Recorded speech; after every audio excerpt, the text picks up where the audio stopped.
Muchas gracias por acompañarnos esta noche. Bienvenidos a Desafíos. Soy Ricardo García Santander, un domingo más donde hablamos de los grandes temas de la realidad del país. Hoy vamos a hablar de la reforma a la ley electoral y de partidos políticos, todo lo que esto ha traído justamente como reacciones y repercusiones. Y está con nosotros, y me da mucho gusto recibir en este primer bloque a Omar Barrios, director del Centro de Estudios de Derecho, que nos está acompañando esta noche. ¿Cómo le va? Aquí, buenas noches. Gracias por acompañarnos. Y bueno, ya el dictamen de la Corte de Constitucionalidad deja muchas lecturas. Su opinión como hombre de leyes justamente sobre lo que resuelve la CC. Claro, es un dictamen bastante extenso. Recordemos que es una iniciativa de ley de 85 artículos. La Corte de Constitucionalidad trató de ser muy específica en algunos y ambigua en algunas de los criterios, pero es de mucho contenido. Yo lo resumiría así, de mucho contenido, de mucha explicación, da muchos nortes hacia la orientación de una reforma electoral. Es un dictamen de 381 páginas lo que tenemos.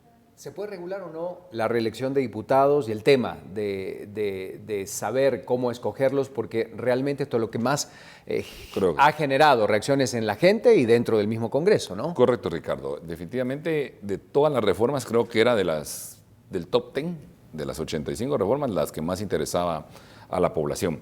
Pero tiene razón la Corte de Constitucionalidad. No se puede limitar la reelección vía ley electoral ni de partidos políticos, ni mucho menos vía ley orgánica del organismo legislativo. La Constitución, en el artículo 157, cuando se hace la reforma del año 93, consulta popular año 94, se permitió la reelección. Y como está en un artículo constitucional, no podría ir una ley electoral a contradecir esa norma. Entonces, para poder limitar la reelección de diputados, tendríamos que hacer una reforma al artículo constitucional.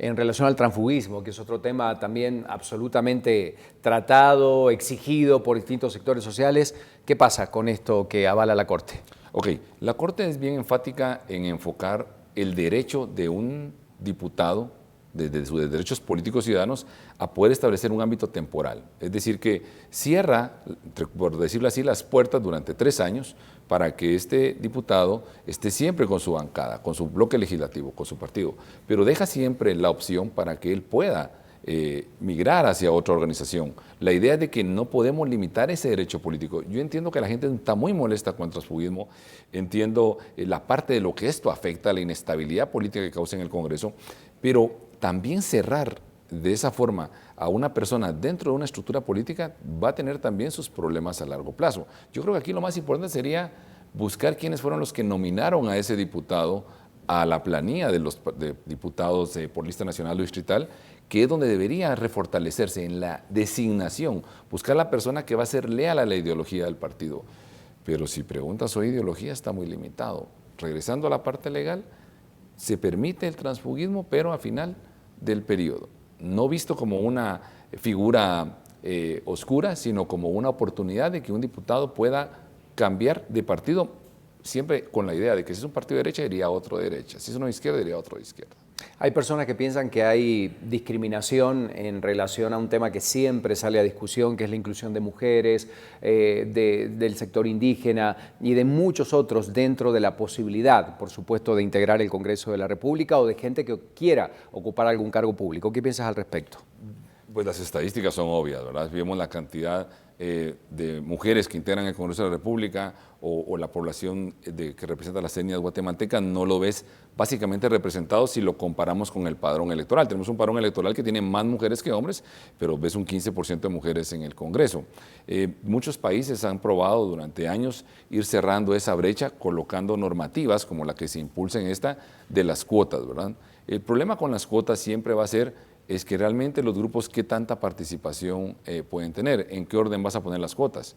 Vas a poner primero un hombre, después, piensa en una nómina de 10 diputados en Huehuetenango. Tienes que poner un hombre, una mujer, un hombre indígena, una mujer indígena, un hombre joven, una mujer joven. O sea, repartir cuotas se escucha muy bien socialmente, los grupos que lo demandan, pero llevarlo a la estructura de cómo estamos organizados es mucho más complejo.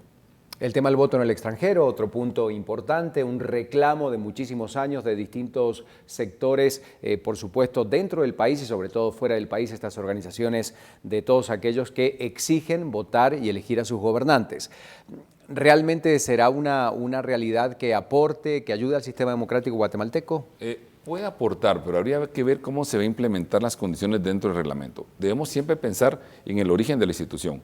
El voto extranjero nació para cuando las personas van a estudiar un posgrado a Europa o van a efectuar una función diplomática o de trabajo a distintas embajadas. La situación de Guatemala es muy diferente al voto extranjero como se diseñó en la estructura doctrinaria, porque tenemos más de 1,5 millones de guatemaltecos que han migrado a Estados Unidos y muchos de ellos ya no tienen vínculo con Guatemala. Siguen teniendo la nacionalidad porque no se puede revocar la nacionalidad a ningún guatemalteco, pero ya no tienen ningún vínculo. Hay gente que ya no está ni conectado con las remesas. Entonces, dar voto al extranjero representa analizar si este sujeto realmente tiene un vínculo con su país, porque de allá se van a tomar decisiones muy importantes. Bueno, hay muchísimos, sobre todo en Estados Unidos, ¿verdad? Por supuesto, que pueden, el vínculo es grande. Si votaran todos los que hay en Estados Unidos, porque hay que pensar también el que realmente lo quiera hacer, pues podrían definir hasta una elección, ¿no? Y recuérdate que la cultura de votación del sistema estadounidense influencia mucho al latinoamericano. Ahí hay mucha cultura de votación, el guatemalteco va a querer ir a votar a su consulado, a su embajada, y van a haber personas tomando decisiones muy importantes para Guatemala, que podrían, ahí sí que representar la balanza en la elección presidencial, porque quedó solo para presidente y vicepresidente. Exactamente. Entonces habría que ver realmente cómo se va a organizar, tampoco afectar a nuestros migrantes nacionales que no están legalmente en el tema migratorio en Estados Unidos, si no van a tener algún riesgo, alguna afectación. O sea, hay que analizar mucho ahí de la estructura. El dictamen solo considera el derecho a que como guatemalteco se le debe dar el acceso. Considero que es correcto eso, los consulados, toda la estructura debe diseñarse para eso, pero no tenemos voto electrónico, no tenemos voto por correo. ¿Y cuántos consulados tenemos en todo Estados Unidos? No es tan sencilla la situación. Sí, realmente implementarlo va a tomar su tiempo. Te agradecemos muchísimo, Omar, que nos hayas acompañado esta noche. Él es el director del Centro de Estudios de Derecho y bueno, siempre nos da luces de un tema tan importante y tan, insistimos, discutido y analizado por la sociedad de Guatemala. Gracias, Omar, por acompañarnos. Siempre, muy buenas noches. Hacemos una pausa, luego se incorpora a la mesa Renzo Rosal, analista político, también para darnos a conocer los aspectos que él tiene, por supuesto, sobre este tema tan importante, ley electoral y de partidos políticos y las reformas.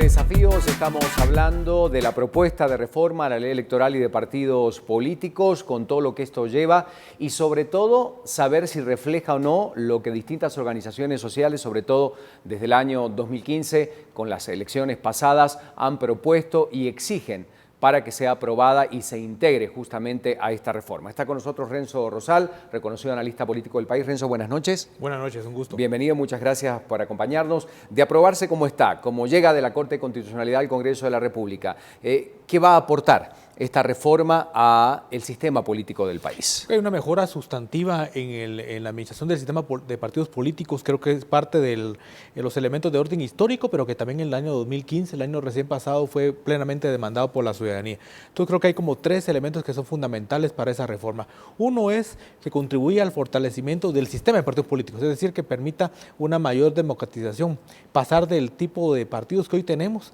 a verdaderas organizaciones políticas. En ese sentido, creo que la propuesta el dictamen de la Corte de Constitucionalidad abona en alguna medida en ese sentido, aunque tal vez es su flanco más débil. Creo que los otros 2 flancos son aún más potentes, que es el tema del fortalecimiento de la fiscalización, toda la parte de financiamiento, regulación y control de la fiscalización. Me parece que la propuesta satisface en buena medida. Y el tercer punto es si le da o no herramientas al Tribunal Supremo Electoral, el fortalecimiento de la institucionalidad. Y yo creo que en ese sentido eleva las sanciones, eleva también el tipo de requisitos que deben de cumplir los partidos políticos para ser tales y algunos otros elementos importantes en esa parte de fortalecimiento institucional. Entonces uno puede ver en esas 3 patas, digamos, de la mesa, creo que aún y una de ellas es un poco débil, la primera, el tema de los partidos políticos, los otros 2 creo que satisfacen en buena medida. ¿Qué le hace falta a las reformas? Porque estamos hablando, por supuesto, todavía de ser discutida, analizada, puede modificarse en el seno del Congreso de la República, porque había muchos sectores que estaban exigiendo varias cosas en relación a la reforma. ¿Crees que está completa o habrían algunos elementos realmente vitales que debería incluir? Hay que entender que las reformas a la ley electoral es un tema de orden gradual. Y yo sé que a la ciudadanía en general esa palabra de gradual a veces no le agrada, pero hay que verlo. Hay temas que no fueron incluidos y que son temas que pueden tener una validez para un debate pendiente. Me refiero al tema de la lista uninominal. Ese tipo de planteamientos no va en la reforma.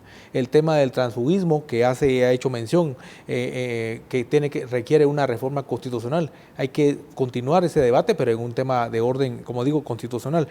Creo que el tema de la democratización de los partidos políticos, creo que es la otra parte pendiente. Así que creo que es una reforma que no tiene una nota sobresaliente, un dictamen que no tiene una nota sobresaliente, pero que en buena medida sí contribuye a dar pasos significativos, cualitativamente distintos a lo que hoy tenemos en el país. Hay mucho temor de que los diputados la puedan acomodar a su gusto, en función de que aquellos artículos o aquellas cosas que no los favorezcan directamente, pues no lo van a aprobar. Y esto va a ser, como una vez más, una evidencia muy grande de realmente la manera de operar de algunos, no digo todos, pero de algunos diputados dentro del Congreso de la República. ¿Será esta vez lo mismo, cuando hay cosas tan puntuales y donde se puede corroborar qué afecta directamente o no a un congresista? Hoy por hoy, para mí, esa es la parte más decisiva y la parte que le tengo mayor temor.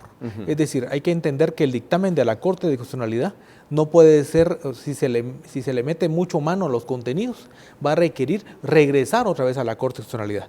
Recordemos que en esta ocasión es el segundo ping-pong que se lleva a cabo y podrían haber terceros y cuartos y demás. O sea, dilatarla y que no saliera este año. Entre en un proceso de inanición, como ha pasado durante muchas legislaciones, durante muchos años. Recordemos que las reformas que están planteando, las últimas que fueron positivas, que finalmente se llevaron a implementar, fueron del año 2003, 2004. Estamos hablando de 12, 13 años que no se ha tocado realmente a la ley electoral. Por lo tanto, hoy por hoy podemos encontrar el principal desafío es hacer entender a los diputados en el Congreso que si bien esta ley puede no satisfacer plenamente, sí creo que es importante que se apruebe en definitiva y que el tribunal le implemente con suficiente tiempo a las elecciones del 2019. De lo contrario, si se le mete manos, si se le quiere quitar temas, la pueden hacer muy light, y si se le quieren incorporar temas, lo que van a hacer es inviabilizarla, dejarla permanentemente para que no se apruebe, y eso creo que sería muy desalentador para la ciudadanía y también sería una nota negativa para un Congreso que el primer mes de la legislatura ha dado algún tipo de muestras importantes de querer ir en pasos positivos. Bueno, ahí hablamos justamente de la reacción ciudadana, porque en ocasiones anteriores creo que el pueblo desconocía esta capacidad de poder manifestar, de exigir, y en las pasadas elecciones lo vimos claramente, ¿verdad? De cómo se dio todo el proceso, sobre todo en el Congreso de la República, con una acción concreta del poder ciudadano. En este pimponeo, ¿reaccionará la gente realmente? ¿Estará tan familiarizada al no ser un año electoral justamente para exigir a los congresistas que den paso y que den vía libre a estas reformas? Debería de suceder, porque recordemos que muy tempranamente, a principios del mes de mayo del año recién pasado, se planteó en la plaza abiertamente el tema de reforma a la ley electoral. Ya no se hablaba solo de destitución de los mandatarios de aquel momento, sino una reforma inmediata. Y por lo tanto, entonces, si lo que hoy está ocurriendo, la propuesta que presentó meses después el Tribunal Supremo Electoral, que es la base de lo que hoy estamos discutiendo, viene producto de la plaza, digamos, la ciudadanía activa en el área rural, en el área urbana, tendría que movilizarse primero para hacer una lectura rápida, pero también afinada al mismo tiempo del contenido. También tener en cuenta de no caer en el escenario maximalista, de querer que en esta reforma caiga todo, porque puede ser igual todo, igual a nada. Pero creo que, siendo muy realistas, creo que es importante, positivo a lo que hoy tenemos, y tratar de presionar al Congreso para que sin demora alguna pueda terminar de debatir y aprobarla, pero no considerando, no tratando de meterle demasiados otros temas, porque, insisto, la va a inviabilizar y va a obligar a que esto se retroceda, porque una vez ingresando un nuevo dictamen a la Corte de Constitucionalidad, recordemos que de aquí a un mes hay cambios de magistrados. Entonces, la dinámica de la Corte de Constitucionalidad